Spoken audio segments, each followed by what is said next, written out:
السلام علیکم نحمده ونصلي على رسوله الكريم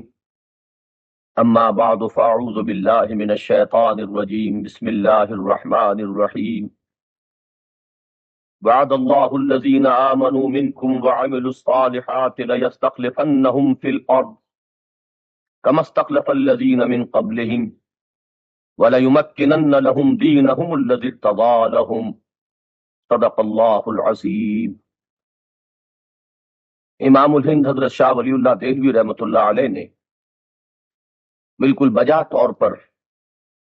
اس رائے کا اظہار فرمایا ہے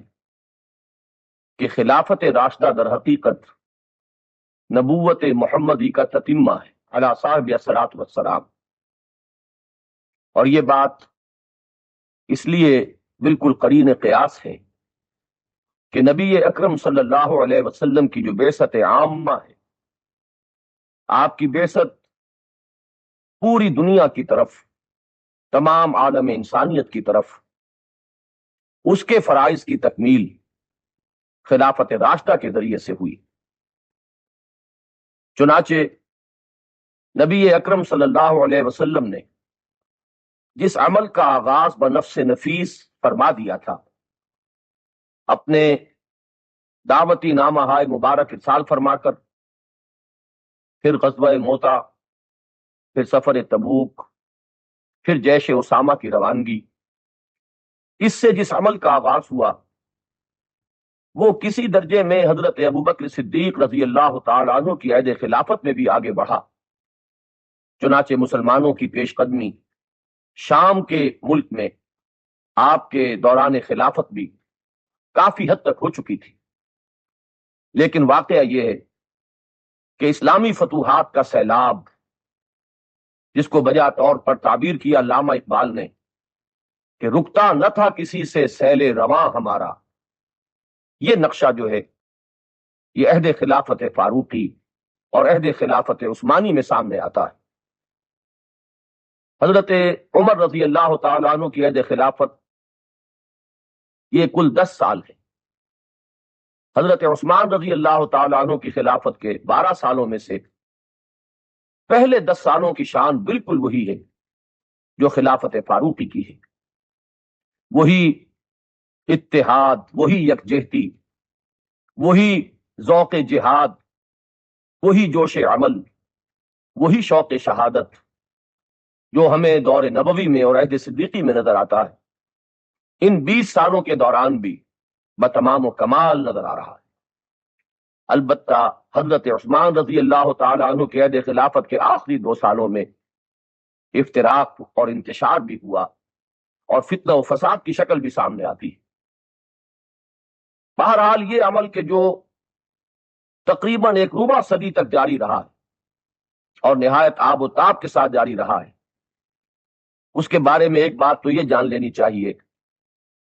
کہ اس کی اصل غرض و غایت کشور کشائی نہ تھی۔ بقول علامہ اقبال، شہادت ہے مطلوب و مقصود مومن، نہ مال غنیمت نہ کشور کشائی۔ یہ عام دنیاوی فتوحات یا دوسرے فاتحین کی دنیا میں پیش قدمی سے بالکل ایک مختلف معاملہ ہے۔ چنانچہ جب حضرت سعد ابن ابی وقاص رضی اللہ تعالی عنہ سے یہ سوال کیا گیا، وہ فاتح ایران ہیں، ان سے یہ سوال کیا گیا ایرانیوں کی جانب سے کہ آپ ہم پر کیوں چڑھ آئے ہیں، یہ جنگ کس لیے ہے، ہمارے مابین تو کوئی تنازعات بھی نہ تھے۔ تو انہوں نے وہ جواب دیا جو آب زر سے لکھے جانے کے قابل ہے تا قیام قیامت، انا قد ارسلنا، ہم بھیجے گئے ہیں، کہ میں آیا نہیں لایا گیا،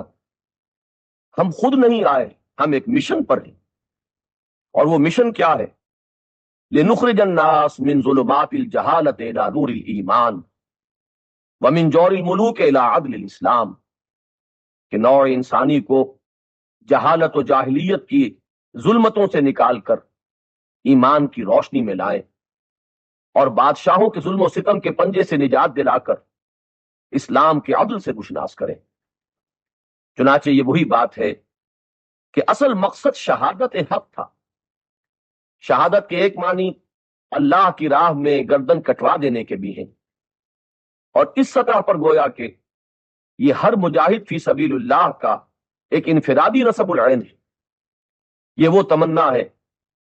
کہ جو ہم دیکھتے ہیں کہ خود محمد الرسول اللہ صلی اللہ علیہ وسلم کی زبان پر آ رہی ہے، لوددت، تو مجھے انتہائی خواہش ہے اس کی، ان اقتل فی سبیل اللہ ثم احیا ثم اقتل ثم احیا، کہ میں اللہ کی راہ میں قتل کیا جاؤں، پھر زندہ کیا جاؤں، پھر اللہ کی راہ میں قتل ہونے کی سعادت سے شاد کام ہوں۔ یہ بات دوسری ہے کہ اللہ کے رسولوں کے بعد میں اللہ کی یہ سنت ہے، اس کا اٹل قانون ہے کہ وہ مغلوب نہیں ہو سکتے، اور جو مغلوب نہیں ہو سکتا ظاہر ہے کہ وہ مقتول کیسے ہو سکتا ہے۔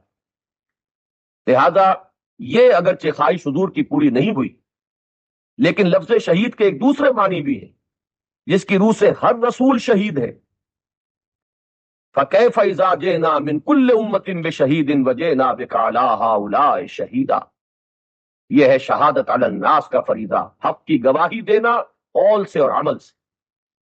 اور یہی وہ فریضہ ہے جو محمد الرسول اللہ صلی اللہ علیہ وسلم امت کے حوالے فرما کر اس دنیا سے تشریف لے گئے تھے۔ چنانچہ یہ بات سورہ بقرہ میں بھی آئی، وَكَذَلِكَ جَعَلْنَاكُمْ أُمَّةً وَسَطًا لِتَكُونُوا شُهَدَاءَ عَلَى النَّاسِ وَيَكُونَ الرَّسُولُ عَلَيْكُمْ شَهِيدًا، اے مسلمانوں، ہم نے تمہیں ایک بہترین امت بنایا ہی اس لیے کہ تم گواہی دو پوری نوع انسانی پر، اور اللہ کے رسول صلی اللہ علیہ وسلم گواہ ہو جائیں تم پر۔ یہ بات سورہ حج میں بھی آتی ہے، مسلمانوں کو للکارا جا رہا ہے، وَجَاهِدُوا فِي اللَّهِ حَقَّ جِهَادِهِ هُوَ اجْتَبَاكُمْ، اللہ کی راہ میں محنت کرو، جد و جہد کرو جیسا کہ اس کے لیے محنت کا حق ہے۔ اللہ نے تمہیں چن لیا ہے، کس لیے چن لیا ہے اسے آگے بیان فرما دیا، لِيَكُونَ الرَّسُولُ شَهِيدًا عَلَيْكُمْ وَتَكُونُوا شُهَدَاءَ عَلَى النَّاسِ، تاکہ رسول گواہی دے تم پر اور تم گواہی دو پوری نوع انسانی پر۔ چنانچہ خلافت راشدہ کے دوران ہمیں یہ نظر آتا ہے کہ وہ نظام دین حق، وہ نظام عدل اجتماعی، وہ اجتماعی نظام جو عدل اور قسط کے اصول پر قائم ہے، جس کی کہ آج کے انسان کو اصل ضرورت ہے۔ یہ بات پہلے واضح کی جا چکی ہے کہ انفرادی اخلاقیات کا جہاں تک تعلق ہے، سابقہ انبیاء اور رسول کے ہاں بھی وہ اپنے پورے نقطۂ عروج پر ہے، اگرچہ اس پہلو سے بھی ایک امتیازی شان ہے سیرت محمدی کی علیہ صاحب الصلاۃ والسلام کہ اس میں تمام اخلاقی اقدار کو ایک بڑے توازن اور جامعیت کے ساتھ سمویا ہوا پاتے ہیں۔ لیکن نبی اکرم صلی اللہ علیہ وسلم کا اصل احسان، آپ کی اصل کنٹریبیوشن وہ نظام اجتماعی ہے جس میں عدل ہے، قسط ہے، انصاف ہے، ظلم سے پاک معاشرہ، اور وہ نظام جو حضور نے دیا ہم اسے دیکھتے ہیں کہ اس کی پوری ایکسفولیشن، اس کی برکات کا کمال ظہور، وہ للی ان بلوم وہ نظر آتا ہے دوران خلافت راشدہ۔ اس حضور کے عہد میں تو ابھی انقلاب کا عمل جاری تھا، ابھی انقلاب تکمیل کو پہنچا ہی تھا کہ حضور نے مراجعت اختیار فرما لی، وَلِلَّهُ الرَّفِيقُ الْأَعْلَىٰ، اس نظام کی برکات ظاہر ہوئیں بالخصوص دور فاروقی اور دور عثمانی میں۔ چنانچہ ہم دیکھتے ہیں کہ ایک طرف حریت ہے تو اس کا عالم یہ ہے کہ ایک خاتون بھی عمر جیسے فرما روا کو ٹوک سکتی ہے رضی اللہ تعالی عنہ، اور ایک خاتون کی پر حضرت عمر اپنا ایک آرڈیننس واپس لے لیتے ہیں، جاری شدہ حکم واپس فرما دیتے ہیں۔ اسی طرح ایک گدری پوش، ایک درویش بے نوا سلمان فارسی برسر عام ٹوک دیتا ہے عمر کو اور کہتا ہے دوران خطبہ، لا سمع ولا طاعہ، نہ سنیں گے نہ اطاعت کریں گے۔ اور جب حضرت عمر دریافت کرتے ہیں کہ معاملہ کیا ہے تو معلوم ہوتا ہے کہ خالص ایک نجی تنقید ہے۔ یہ کرتا جو آپ نے پہنا ہوا ہے یہ ان چادروں سے مال غنیمت میں آئی تھی، اور ہر مسلمان کو جتنا حصہ ملا تھا اس سے کرتا نہیں بنتا، اور آپ تو ہم میں ہیں بھی طویل القامت انسان، یہ کرتا کیسے بن گیا؟ یہ بالکل تنقید ہو رہی ہے۔ ادی کا اور حریت کا یہ عالم، اظہار رائے کی یہ کیفیت ہے، اور حضرت عمر وضاحت فرماتے ہیں، اپنے بیٹے کو حکم دیتے ہیں عبداللہ ابن عمر کو کہ تم بتاؤ کہ معاملہ کیا ہے۔ اور جب وہ صراحت فرما دیتے ہیں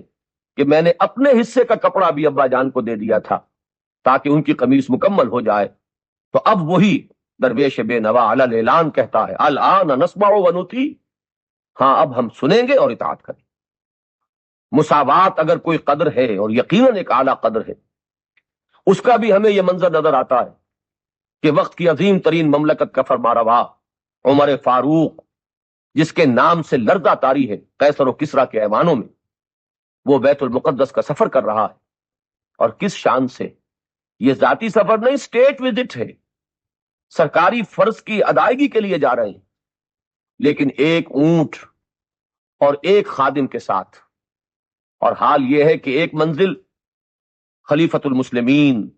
اونٹ کے اوپر بیٹھے ہوئے ہیں، اور غلام یا خادم آگے چل رہا ہے نکیل تھامے ہوئے، تو اگلی منزل میں معاملہ بالکل برعکس ہے، خادم اونٹ کی سواری کر رہا ہے اور خلیفہ مسلمین وہ آگے آگے پیدل چل رہے ہیں نکیل تھامے ہوئے۔ اسی طریقے سے عدل اگر حقیقتاً کسی شے کا نام ہے تو بتمام و کمال وہ نظر آئے گی اسی عہد خلافت راشدہ میں، کہ اگر گورنر کا ایک بیٹا مصر میں حضرت عمرو بن العاص کا بیٹا ایک قبطی کو مارتا ہے ناحق، اور وہ قبطی فریاد لے کر آتا ہے حج کے موقع پر، تو گورنر کے سامنے اس کے بیٹے سے قصاص دلوایا جاتا ہے، اور اس کے بعد حضرت عمر فرماتے ہیں اس قبطی سے کہ ذرا ایک دو ضربیں اس کے والد کو بھی لگاؤ، اس لیے کہ در حقیقت اس نے اپنے باپ کی گورنری کے زوم ہی میں تم پر یہ ظلم کیا تھا۔ اور وہ شخص پکار اٹھتا ہے کہ نہیں، مجھے میرا بدلہ مل گیا ہے۔ حضرت علی رضی اللہ تعالی عنہ اپنی خلافت کے زمانے میں قاضی کی عدالت میں پیش ہوتے ہیں، اور ان کا دعویٰ صرف اس لیے خارج ہو جاتا ہے کہ ان کے پاس گواہیاں صرف دو تھیں، ایک بیٹے کی حضرت حسن کی رضی اللہ تعالی عنہ اور ایک غلام کی، اور عدالت فیصلہ کرتی ہے کہ کسی شخص کے حق میں اس کے بیٹے اور اس کے ذاتی غلام کی گواہی قبول نہیں ہو سکتی، لہذا آپ کا دعویٰ خارج ہے۔ حریت ہو، مساوات ہو، عدل و انصاف ہو، یہ تمام اقدار کہ جن کی یوں سمجھیے کہ نوع انسانی کو شدید ضرورت ہے، اور ان سب کو سمو کر ایک معتدل نظام کے اندر ایک عدل اجتماعی کا نظام قائم کرنا جس کے لیے نوع انسانی تڑپ رہی ہے، یہ وہ حجت ہے جو خلافت راشدہ کے ذریعے سے قائم ہو گئی۔